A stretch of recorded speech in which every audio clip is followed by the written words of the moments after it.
कैसे हैं आप सब। आज हम करेंगे नोट्स का 18वां क्वेश्चन और विद्युत रासायनिक श्रेणी किसे कहते हैं, इसके अनुप्रयोग।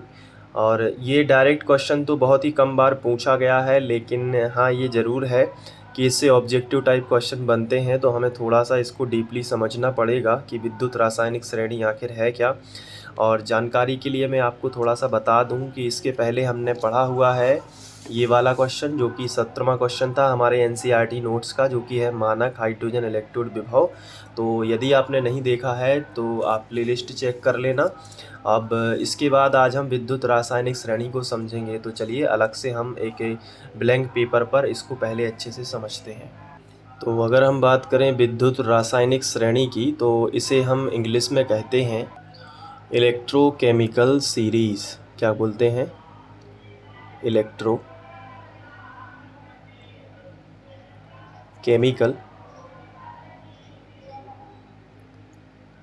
सीरीज़, ठीक है। और इसे हम, इसका जो दूसरा नाम है वो क्या है? सक्रियता श्रेणी। छोटी कक्षाओं में हमने सक्रियता श्रेणी के रूप में इसे पढ़ा है, तो यहाँ पे हम इसको सक्रियता श्रेणी के नाम से भी जानते हैं। अब सक्रियता श्रेणी में क्या क्या हो सकते हैं? तो एक ऐसी श्रेणी बनाई गई है जिसमें 3 चीज़ें हैं। पहला तो है लवण। लवण जैसे कि लवण तो आप जानते हैं, जिनके पीछे Cl लगा होता है, अधिकतर वो लवण होते हैं। जैसे कि AgCl एक लवण है, NaCl एक लवण है। तो इस श्रेणी में लवण भी रखे गए हैं। इसी श्रेणी में अगर हम बात करें तो आयंस रखे गए हैं। आयंस तो आप जानते हैं, जैसे कि सोडियम प्लस हो गया, है ना। कापर पर 2 प्लस होते हैं तो कापर डबल प्लस हो गया। इसी तरीके से मैग्नीशियम पर भी डबल प्लस होते हैं और ब्रोमीन पर माइनस होता है। तो ये सारे आयंस रखे गए हैं इस श्रेणी में। और साथ में यदि हम बात करें तो इसमें कुछ यौगिक भी रखे गए हैं। तो यौगिक जैसे कि कौन कौन से हो सकते हैं? जैसे MnO2 एक यौगिक है ना। और भी यौगिक हो सकते हैं, जैसे अगर हम बात करें तो अमोनिया, है ना। तो ऐसे यौगिक भी हैं। मतलब विद्युत रासायनिक श्रेणी में कौन कौन सी चीज़ें शामिल हैं? लवण, आयन और यौगिक। कौन कौन? लवण, आयन और यौगिक ये श्रेणी में शामिल है। तो इनको कैसे रखा गया है? तो इनका जो अपचयन विभव है वो मानक वाला। कौन सा? मानक। तो जैसे कि यहाँ पे हम ऐसे भी लिख सकते हैं कि इनका जो मानक अपचयन विभव है उसका बढ़ता क्रम है। मतलब पहले जिनका मानक अपचयन विभव ऋण में आता है, फिर इसके बाद फिर 0 वाला, फिर प्लस वाला, तो बढ़ता हुआ क्रम। तो जो मानक अपचयन विभव, ये श्रेणी जो है ये किसको प्रदर्शित करती है? तो ये जो श्रेणी है ये मानक अपचयन विभव को प्रदर्शित करती है। किसको प्रदर्शित करती है? मानक अपचयन विभव। अब आप ये तो जानते होंगे कि मानक अपचयन विभव क्या होता है। मतलब मानक स्थिति में, स्टैंडर्ड कंडीशन में, जब 1 atm प्रेशर होता है और 25 डिग्री सेल्सियस ताप होता है, जिसे हम 298 केल्विन भी कहते हैं। ऐसे केस में जब कोई इलेक्ट्रोड है और उसका जो सॉल्यूशन है, उनके बीच में जो विभव होगा रिडक्शन वाला, क्योंकि जो IUPAC होती है ना, जो IUPAC आप जानते हो ना, international union of pure and applied chemistry, हमने पढ़ा हुआ है कि वो रिडक्शन पोटेंशियल को ही अपना रही है। रिडक्शन पोटेंशियल 2 प्रकार का होता है। एक होता है ऑक्सीडेशन पोटेंशियल यानी ऑक्सीकरण विभव, दूसरा होता है अपचयन विभव। तो IUPAC किसको मान रही है? अपचयन विभव को। और अगर ये कंडीशन 1 atm और 25 डिग्री है तो इसका मतलब है कि ये मानक हो गया। तो सभी के जितने भी, चाहे वो लवण हो, चाहे वो आयन हो, चाहे वो यौगिक हो, उनके मानक अपचयन विभव को माइनस से प्लस की ओर रखा गया है। यानी कि उनके बढ़ते हुए, माइनस वाला घटा हुआ है, उनके बढ़ते हुए मानक अपचयन विभव के क्रम में रखा गया है। बढ़ते हुए मतलब पहले कम वाला, फिर उससे ज़्यादा वाला। जैसे मान लो, जैसे -1 है, या -2 है, -4 है, किसी का 0 है, किसी का 2 है। तो इसको अगर मैं आपसे बोलूं कि इसको बढ़ते क्रम में लिखो, तो आप लिखोगे ऋण वाला जो सबसे ज़्यादा है, तो आप लिखोगे सबसे पहले आएगा 4, फिर उससे बड़ा होगा -2, फिर उससे भी बड़ा होगा -1, फिर उससे बड़ा होगा 0, फिर 0 से बड़ा होगा 2। तो ये हमने क्या रख दिया, उसके बढ़ते हुए मानक अपचयन की विभव में। तो ये एक सीरीज बन जाएगी जिसे हम श्रेणी कहते हैं। तो किन किन को रखा गया है विद्युत रासायनिक श्रेणी में, किन किन को रखा गया है? लवण, आयन और यौगिक, इनको रखा गया है। किस क्रम में रखा गया है? उनके मानक अपचयन विभव के बढ़ते हुए क्रम में, उनके मानक अपचयन विभव के बढ़ते हुए क्रम में। तो एक सीरीज बनाई गई है। जैसे अगर आप यहाँ पे बुक में देखोगे तो आपको यहाँ पे देखो, ये माइनस वाले पहले मिलेंगे, माइनस वाले, माइनस वाले, माइनस वाले, फिर यहाँ पे 0 जो कि हाइड्रोजन का होता है, मानक हाइड्रोजन इलेक्ट्रोड हमने अभी अभी पढ़ा हुआ है। इसका reduction potential, standard reduction potential, मानक अपचयन विभव 0 है। 0 के बाद आप देखोगे सारे प्लस के हैं, सारे के सारे कैसे हैं? प्लस के हैं। तो ये क्या होगा? बढ़ता हुआ क्रम है। ये कौन सा क्रम है? बढ़ता हुआ। किसका? मानक अपचयन विभव। समझ में आया कि नहीं? तो इसमें इतने सारे ये सारे रखेंगे, इनको याद कैसे करोगे? और क्या सबको याद करना है? तो ऐसा नहीं होता है, सबको याद नहीं करना है। मैं आपको एक छोटी सी ट्रिक बताऊंगा तो आपको कुछ याद हो जाएंगे, तो कभी जैसे ऑब्जेक्टिव टाइप क्वेश्चन में आएगा तो आप आसानी से कर पाओगे। बस थोड़ा सा धैर्य रखिए। तो ये चीज़ होती है। तो अगर आपसे कभी 1 नंबर में क्वेश्चन पूछ लिया जाए कि विद्युत रासायनिक श्रेणी क्या है, तो आप क्या जवाब दोगे बताओ? तो आप बोलना कि ऐसी श्रेणी जिसमें लवण, आयन या यौगिकों को उनके बढ़ते हुए मानक अपचयन विभव के क्रम में रखा गया है, विद्युत रासायनिक श्रेणी कहलाती है। बिल्कुल याद हो जाएगा, बिल्कुल टेंशन मत लो।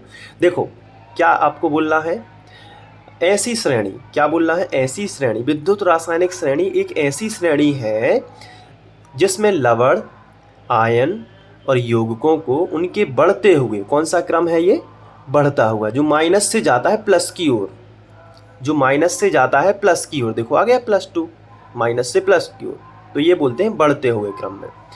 तो विद्युत रासायनिक श्रेणी एक ऐसी श्रेणी है जिसमें लवण, आयन और यौगिकों को उनके बढ़ते हुए मानक अपचयन विभव के क्रम में रखा जाता है। उनके बढ़ते हुए मानक अपचयन विभव के क्रम में रखा जाता है। उनके बढ़ते हुए मानक अपचयन विभव के क्रम में रखा जाता है, उसे कहते हैं विद्युत रासायनिक श्रेणी। ऐसी श्रेणी जिसमें लवण, आयन, यौगिकों को उनके बढ़ते हुए मानक अपचयन विभव के क्रम में रखा जाता है, उसे विद्युत रासायनिक श्रेणी कहते हैं। ऐसी श्रेणी जिसमें लवण, आयन व यौगिकों को उनके बढ़ते हुए मानक अपचयन विभव के क्रम में रखा जाता है, उसे विद्युत रासायनिक श्रेणी कहते हैं। आया समझ में कि नहीं? बिल्कुल आ गया। अब क्या सारे जो नोट्स में बने हैं, अब देखो, अब इसका आंसर जो है वो वही है, अलग से कुछ रट्टा मारने की ज़रूरत नहीं है। जो मैंने समझाया है उसी आधार पर आपको लिखना है, ठीक है? जो भाषा मैंने बार बार रिपीट की है, इसका मतलब है कि ताकि शब्दों का आपके दिमाग में एक मेमोरी बन जाए। देखो ये जो तालिका बनी हुई है ना, ये सिर्फ एक एग्जाम्पल के तौर पर श्रेणी है। आप चाहें तो बना सकते हैं। हालांकि ये क्वेश्चन कभी भी एग्जाम में ऐसा नहीं आता है, बहुत कम चांस होते हैं। क्वेश्चन आता है ऑब्जेक्टिव टाइप में, पूछ लिया जाता है कि बताइए इस क्या निम्न में से कौन सा क्रम सही है। तो इसके लिए मैं कुछ तत्व यहाँ पे लेता हूँ, पहले तत्व के माध्यम से समझते हैं और यहाँ पे मैं लिखता हूँ, ठीक है? तो वो आपको याद रखना है। वो तत्व ऐसे हैं कि देखो, ये ऋण वाला, सबसे कम ऋण वाला ये है लिथियम, फिर आता है पोटेशियम, फिर आता है सोडियम, नहीं, लिथियम, सोडियम, फिर आता है बेरियम, फिर आता है Sr, फिर आता है यहाँ पे Ca, फिर आता है सोडियम यानी कैल्शियम सोडियम, फिर आता है मैग्नीशियम, फिर आता है मैग्नीज, और उसके बाद आता है यहाँ पे जिंक, फिर इसके बाद आएगा क्रोमियम, फिर आएगा आयरन, फिर आएगा Cd यानी कि कैडमियम, फिर आएगा कोबाल्ट, फिर आएगा निकेल। ये सब इनका बढ़ता क्रम है, मतलब इससे ये देखो ये बड़ा है, फिर इससे ये बड़ा है, फिर इससे ये बड़ा है, फिर इससे ये बड़ा है, इससे ये बड़ा है, इससे ये है। तो इस तरीके से ये बढ़ता क्रम चल रहा है। आप इसको ऐसे ऊपर से नीचे में भी लिख सकते हो कि सबसे पहले आएगा लिथियम, फिर उसके नीचे रहेगा पोटेशियम, फिर आएगा बेरियम। तो ये सीरीज ऐसे भी बना सकते हो, ऐसे भी बना सकते हो। तो इस तरीके से ये बड़ा है इससे, और फिर इसके बाद आएगा, फिर इसके बाद आएगा ये, फिर इसके बाद आएगा यहाँ पे लेड हो गया, फिर इसके बाद आ गया हाइड्रोजन। तो हाइड्रोजन आपको पता है कि ये जीरो होता है, तो जीरो के पहले क्या होता है माइनस। तो ये सारे के सारे कैसे होंगे माइनस में इनके ये देखो स्टैंडर्ड रिडक्शन पोटेंशियल सारे के सारे माइनस में होंगे, सबके मानक अपचयन विभव ऋण में होंगे, है ना, ये सारे के सारे। तो आप कहोगे सर ये याद कैसे होगा? बहुत सरल है, देखो कैसे याद होगा। आपको एक स्टोरी याद करनी होगी। आपको क्या स्टोरी याद करनी होगी कि 12 सरदार हैं, ऐसे 1 2 3 4 5 6 7 ऐसे ऐसे 12 कितने हैं? ये 12 सरदार हैं, सरदार। अब नवरात्रि का टाइम है, ऐसे समझो। तो नवरात्रि में यहाँ पे सामने एक स्टेज है, स्टेज पर क्या होनी है, सामने एक स्टेज है और स्टेज पर होनी है कृष्ण लीला का कार्यक्रम, ऐसे समझो। कृष्ण लीला का क्या होना है? कार्यक्रम होना है। तो इससे क्या होगा आपको याद हो जाएगा, ठीक है। तो एक छोटी सी स्टोरी है जो आपको ध्यान से सुनना है। तो 12 सरदार हैं, कृष्ण लीला का जो कार्यक्रम होना है। तो फिर क्या होगा? तो इसमें ये 12 सरदार कहते हैं कि अब कोई सीडी देखता नहीं है। पहले क्या होता था कि सीडी में लगा दिया और वहाँ से प्ले हो रहा है, लेकिन अब क्या है, आजकल की जो ऑडियंस है वो रियल देखना चाहती है कि कैसा क्या था, तो एक प्ले करवाना चाहती है।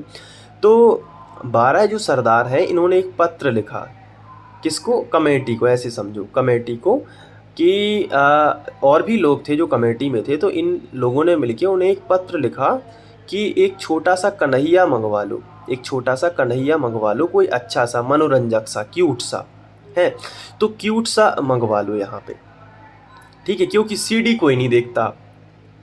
तो देखो उससे क्या रिदम बनेगी कि लिखे, ली से लिखे, लिख, और यहाँ पे खे, नहीं लिखे, लिखे एल आई के से हो जाएगा लिखे। बी ए से 12 है सरदार, कान्हा, कान्हा मंगालो मनोरंजक। लिखे 12 है सरकार, यहाँ पे सरदार होगा। लिखे 12 है सरदार, कान्हा मंगालो मनोरंजक, जानकर फिर सीडी कोई नहीं सुने ये पंजाब है। मतलब ये जो कार्यक्रम हो रहा था ये सरदार है जो कि, तो पंजाब तो होगा ही होगा। तो ये आपको क्रम याद हो जाएगा। तो अब ये एकदम से नहीं होगा, आप सोचोगे सर आपको हो गया, हमें। जब आप इस पर थोड़ी सी प्रैक्टिस करोगे, देखो मैंने जो लिखा है वो बिल्कुल प्रैक्टिस से ही लिखा है। तो देखो लिखे, देखो लिखे 12 सरदार, मैं आपको लिख देता हूँ, आप इसके स्क्रीनशॉट ले लेना। कान्हा, सी ए और एन ए से मिलके क्या बनेगा? कान्हा। एम जी यानी मंगा लो, फिर होगी कृष्ण लीला। मनोरंजक मतलब क्यूट सा, मनोरंजक, ठीक है। और जानकर, क्योंकि पता है सबको कि जानकर, जे एन मतलब जान और सी आर मतलब कर, फिर एफ ई मतलब फिर, सी डी, सी डी का मतलब सी डी ही, कोई नहीं, सी ओ एन आई मतलब कोई नहीं सुने, मतलब सी डी कोई नहीं सुनता है, क्योंकि ये क्या है? पंजाब है। तो लिखे 12 सरदार, कान्हा मंगालो मनोरंजक। लिखे 12 सरदार, कान्हा मंगालो मनोरंजक, जानकर फिर सीडी कोई नहीं सुने पंजाब है। ऐसे आप 2-3 बार बोलोगे तो आपको याद होने लगेगा। अब आप इसकी रिदम भी बना सकते हो, मतलब एक सॉन्ग भी बना सकते हो, तो वैसे भी आप कर सकते हो। और लिखे 12 सरदार, कान्हा मंगालो मनोरंजक। लिखे 12 सरदार, कान्हा मंगालो मनोरंजक, जानकर फिर सीडी कोई नहीं सुने पंजाब है। तो ये हाइड्रोजन के पहले सारे के सारे माइनस वाले हैं, है ना, सारे के सारे कैसे माइनस वाले हैं। अब हाइड्रोजन के बाद क्या होगा, अब जैसे मान लो कान्हा मिला, कोई बच्चा मिला छोटा सा, अब वो है विराट कोहली का बहुत बड़ा फैन, तो उसको फिर लालच दिया गया कि तुम कान्हा बन जाओ, हम विराट कोहली से तुम्हें मिला देंगे। तो फिर क्या, तो वो बच्चा पूछता है अपनी मम्मी से कि क्यों आई आज होगा, क्यों आई आज होगा विराट। और उन्होंने मतलब जो कान्हा बन रहा है जो लड़का, वो अपनी मम्मी से पूछ रहा है कि क्यों आई आज होगा विराट। तो जो है अब उसको कहाँ कहाँ परफॉर्म करना है, ये जो कृष्ण लीला है वो कहाँ कहाँ करनी है, तो वो पटना में करनी है। तो वो पूछेगा कि पटना जाऊँगा मैं तो क्या वहाँ होगा। दूसरा है और, ओ का मतलब और, उसे करनी है यहाँ पे दूसरे दिन यानी कि कल, CL मतलब कल, औरंगाबाद में। 2 जगह उसे कृष्ण लीला करनी है उस छोटे से बच्चे को, तो औरंगाबाद में। तो यहाँ पे F मतलब फ्लोर पर। तो उसने अपनी मम्मी से पूछा उस छोटे से लड़के ने कि क्यों आई मतलब माँ होता है, कि आज होगा विराट, VR मतलब विराट, पटना में। मतलब वो दोनों जगह विराट से मिलना चाहता है, तो पटना में, ओ का मतलब और, कल, औरंगाबाद में, ठीक है, औरंगाबाद। और फ्लोर यानी मंच जहाँ पे डांस करना है। तो ये अपनी मम्मी से पूछता है। तो यहाँ पे ये प्लस वाले, इन सब का मानक अपचयन विभव कितना है, प्लस में है। तो ये एक सीरीज है जो आप याद कर सकते हो, सारी सीरीज नहीं, मतलब कभी कभी ऐसा होता है कि ये एक क्रम पूछ लिया जाता है, 4 ऑप्शन मिलेंगे आपको, 4 में से ये सही माना जाएगा, तो और भी दिए रहेंगे, हो सकता है कैल्शियम आगे दे दिया जाए, तो उसको ट्रैक करने के लिए ट्रिक है, मतलब उस चीज़ में आप गलत ना कर पाए, इसलिए ट्रिक बनाई गई है। छोटी छोटी ट्रिक्स होती हैं जिनको हमें पता होना चाहिए जिनका। तो लिखे 12 सरदार, कान्हा मंगालू मनोरंजक, जानकर फिर CD कोई नहीं सुने पंजाब है। लिखिए 12 सरदार, ऐसे बोलो, बार बार बोलो, इसको तो याद हो जाएगा। लिखिए 12 सरदार, कान्हा मंगालू मनोरंजक, जानकर फिर CD कोई नहीं सुने पंजाब है, जानकर फिर CD कोई नहीं सुने पंजाब है। ये सिंबल भी लिख के देखना है साथ में, ये सिंबल भी लिख के देखना है साथ में। अब जो कान्हा है, अब वो जैसे ही 0 आएगा तो अब कान्हा आ जाएगा, ठीक है, प्लस में। तो क्यों आई, वो पूछेगा क्यों आई आज होगा विराट पटना और कल औरंगाबाद में, मतलब वो दोनों जगह मिलना चाहता है विराट से, क्योंकि वो विराट का बहुत बड़ा फैन है। तो इस तरीके से ये चीज़ें आप याद कर पाओगे। तो ये एक विद्युत रासायनिक श्रेणी थी जिस पर आधारित कई प्रकार के क्वेश्चन आ सकते हैं। आप विद्युत रासायनिक श्रेणी से हमें क्या पता चलता है, इसको और समझ लो। देखो, इसके लिए मैं बुक की हेल्प लूँगा। अब इसमें क्या होगा कि इसमें और भी यौगिक दिए गए हैं, तो अपनी ट्रिक में कुछ नहीं है, तो ज़रूरी नहीं है कि सारे ही याद करो, वो ट्रिक के ही बस याद कर लो तो चल जाएगा काम बोर्ड एग्जाम में, ठीक है। अब देखो, इससे हमें क्या पता चलता है कि कोई भी तत्व जितना अधिक ऋणात्मक होगा, मतलब ये देखो ये ऋणात्मक है तो ये उससे भी ज़्यादा ऋणात्मक ये है, तो कोई भी तत्व जितना अधिक ऋणात्मक होगा उसकी क्रियाशीलता उतनी ही ज़्यादा होगी, वो उतना ही ज़्यादा रिएक्ट करेगा। तो आप देखो, पोटेशियम और लिथियम दोनों बहुत ही ज़्यादा सक्रिय है, इन्हें मिट्टी के तेल में रखा जाता है कि नहीं, क्योंकि ये जो है ये बहुत ही ज़्यादा सक्रिय है।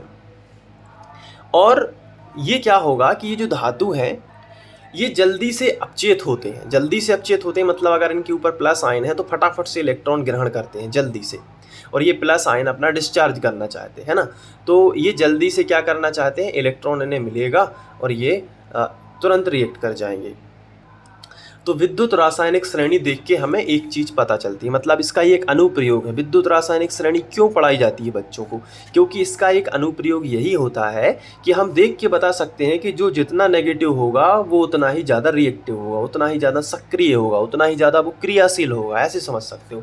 तो इसलिए हमने अपने नोट्स में जो पहला पॉइंट लिखा है तो मैं उसको आपको दिखाना चाहूँगा। यहाँ पर देख लो अनुप्रयोग में कि किसी धातु का अपचयन विभव जितना कम होगा वह उतना ही अधिक क्या होगा, क्रियाशील। देखो नोट्स में लिखा है ना कि क्रियाशील है, तो इस चीज़ से हमें पता चलता है।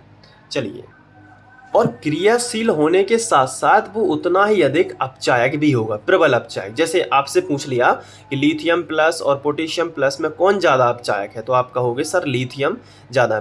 पूरी सीरीज में प्रबलतम अपचायक कौन होता है? लिथियम। ये क्वेश्चन एग्जाम में कई बार पूछा जाता है कि बताइए प्रबलतम अपचायक कौन है, तो आपको क्या लिखना है? लिथियम प्रबलतम अपचायक है। क्या लिखना है? लिथियम प्रबल अपचायक है। जैसे आपको 4 ऑप्शन दे दिए, यही वाले ये दे दिए 4 ऑप्शन। अब आपसे पूछ लिया प्रबल अपचायक कौन है, तो आप कहोगे जो जितना नेगेटिव, जो सबसे पहले है वो उतना नेगेटिव होगा, जो कि ट्रिक से पता चलता है। तो आप वहाँ पे क्या करोगे? लिथियम को लगाओगे और ये प्रबल अपचायक है। और यहाँ पे जब आप आओगे तो प्रबल आक्सीकारक सबसे आखिरी में आपको फ्लोरीन मिलेगा, तो ये प्रबल आक्सीकारक है। आक्सीकारक सबसे ज़्यादा यही है। तो ये 2 क्वेश्चन यहाँ पे ऑब्जेक्टिव टाइप बनते हैं। एक होता है प्रबल आक्सीकारक जो कि फ्लोरीन है, लिख लेना इसको ध्यान से। प्रबल आक्सीकारक जो कि फ्लोरीन है, और यहाँ पे जो प्रबल अपचायक है वो लिथियम है ना। तो अब क्या होगा? प्रबल ये है। इसके बाद जैसे ही श्रेणी में नीचे उतरते जाओगे तो अपचायक क्षमता घटती जाएगी, क्योंकि सबसे ज़्यादा तो ऊपर होती है, तो ये घटता क्रम होगा। इसलिए यहाँ पे लिखो है कि बढ़ती हुई अपचायक क्षमता, ऊपर की ओर बढ़ती हुई अपचायक क्षमता है, बढ़ते बढ़ते बढ़ते सबसे अधिक हो जाएगी लिथियम की। और फ्लोरीन जो है ये सबसे कम अपचायक है, लेकिन प्रबल आक्सीकारक है। प्रबल क्या है? आक्सीकारक है। तो ये चीज़ हमें यहाँ पे समझ में आती है। तो ये इलेक्ट्रोकेमिकल सीरीज का मुख्य गुण है। तो देखो, पहला हमें क्या पता चलता है कि कोई तत्व का मानक अपचयन विभव जितना अधिक ऋणात्मक होगा वो उतना ही अधिक सक्रिय होगा, और उतना ही अधिक वो अपचायक होगा। अपचायक मतलब इलेक्ट्रॉन ग्रहण, मतलब जल्दी से अपचेत होना चाहेगा। जल्दी से अपचेत होना चाहेगा मतलब सक्रिय होगा, इलेक्ट्रॉन मिलेगा फटाफट से ग्रहण कर लेगा, ये चीज़ रहेगी। अब इसका उल्टा भी हम लिख सकते हैं कि कोई तत्व जितना अधिक धनात्मक होगा वो उतना ही अधिक आक्सीकारक होगा। तो देखो यहाँ पे धन के आना शुरू हो गए हैं, तो ये देखो आक्सीकरण क्षमता बढ़ती जा रही है, आक्सीकारक क्षमता बढ़ती जा रही है, और यहाँ पे सबसे आखिरी में फ्लोरीन की आक्सीकारक क्षमता सबसे अधिक हो जाएगी कि नहीं हो जाएगी? क्योंकि यहाँ से ये देखो आक्सीकारक क्षमता बढ़ रही है, देखो तीर का चिन्ह नीचे की ओर है, तो सबसे अधिक यहाँ पे हो जाएगी 2.87। ये फ्लोरीन की कभी कभार पूछ ली जाती है, याद कर लेना इसको, 2.8 इसका मानक अपचयन विभव। तो ये आक्सीकारक क्षमता बढ़ती जाएगी, और यही हमारे अनुप्रयोग में यहाँ पे अगर हम नोट्स में देखें ना, तो वही चीज़ लिखिए। देखो तुलनागन अधातु का ऑक्सीकरण जितना अधिक होगा ऑक्सीकरण क्षमता उतनी ही अधिक होगी। तो ये सब पढ़ लेना, कोई बड़ी बात नहीं है। धातु का अपचयन विभव जितना अधिक होता है धातु की उतनी आसानी से विसर्जित होती है, मतलब अपचयन विभव जितना अधिक होगा वो उतनी जल्दी से क्या हो जाएगी, वो अपने विलयन में घुल जाएगी। तो ये एक अच्छा पॉइंट है।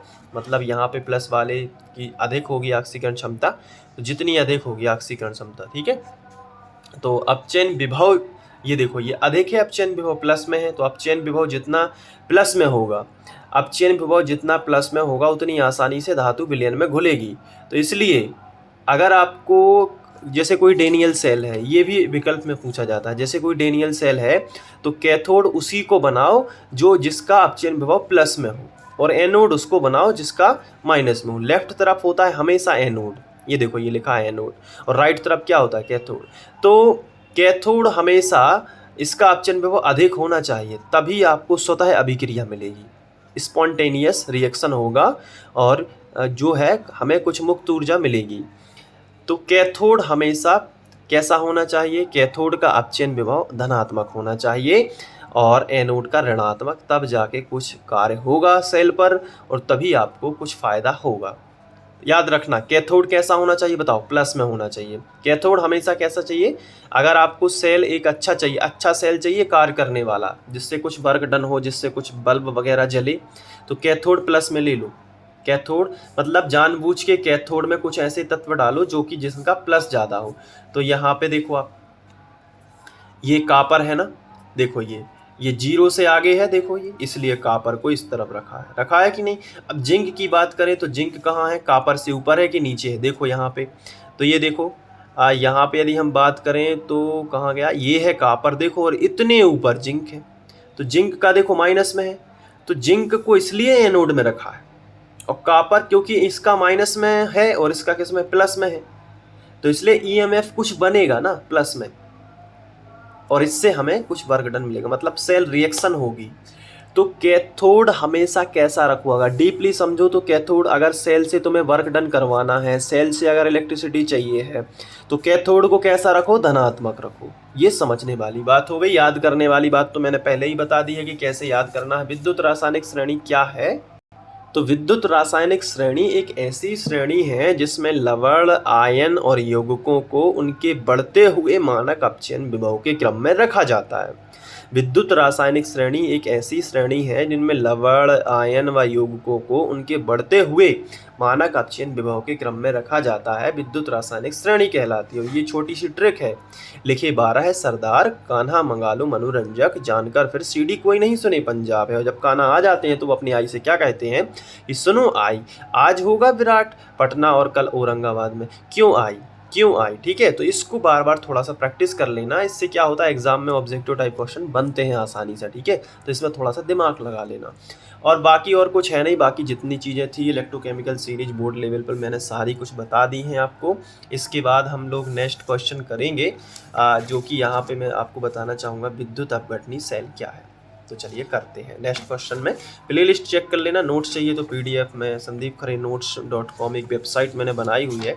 तो पता नहीं ये वीडियो आप कब देख रहे हो, 2 साल बाद, 4 साल बाद, तो वेबसाइट एक बार चेक कर लेना, हो सकता है चालू हो। तो अभी नोट्स मिल जाएंगे आपको वहाँ पे, और उसकी छोटी सी फीस इसलिए रख दी है क्योंकि उसका मैनेजमेंट भी देखना होता है। तो पहले भी मैंने फ्री में नोट्स दिए हैं, लेकिन उससे क्या होता था, वेबसाइट का कुछ मैनेजमेंट नहीं हो पाता था, तो वो बंद हो जाती है, कोई हैक कर लेता है उसको। तो आप अपने तरीके से या उस चीज़ को समझो कि मैं क्या कहना चाहता हूँ। अब विद्युत अपघटनी सेल पढ़ेंगे, ठीक है। और कुछ डाउट हो तो कमेंट में छोड़ देना, और इसी तरीके से सपोर्ट करते रहना, तो मैं भी आपको ऐसे ही वीडियोस लाता रहूँगा। मिलते हैं नेक्स्ट वीडियो लेक्चर में। Thank you.